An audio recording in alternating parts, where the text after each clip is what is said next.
काही क्षण असे असतात जे शब्दात नाही तर भावनांमध्ये जगले जातात. आज अगदी तसाच एक खास दिवस होता, ते म्हणजे आपल्या तनूचं राजपूजनाचा कार्यक्रम. तो व्हिडिओ शेवटपर्यंत बघा. ती आधी गणपतीची पूजा केली जाते आणि मग नंतर अन्नपूर्णेची पूजा केली जाते. की आपलं शुभ कार्य जे आपण जेवण बनवतो त्याच्यात म्हणजे पुरवठा राहावं, सगळ्यांना पुरून निघावं, कमी पडू नये, अन्नाचा भर साठा व्हावा म्हणून हे पूजन केलं जातं. सो बेसिकली ही पूजा का केली जाते हे आता आपल्याला आत्यांनी सांगितलंच आहे.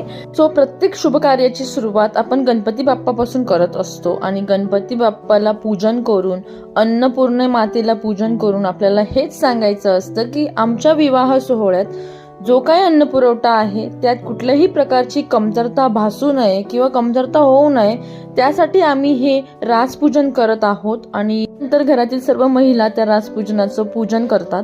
मग अशी आत्यांनी सांगितल्याप्रमाणे राजपूजन हे फक्त पूजन नसून अन्नपूर्ण मातेला केलेले एक आवाहन असतं.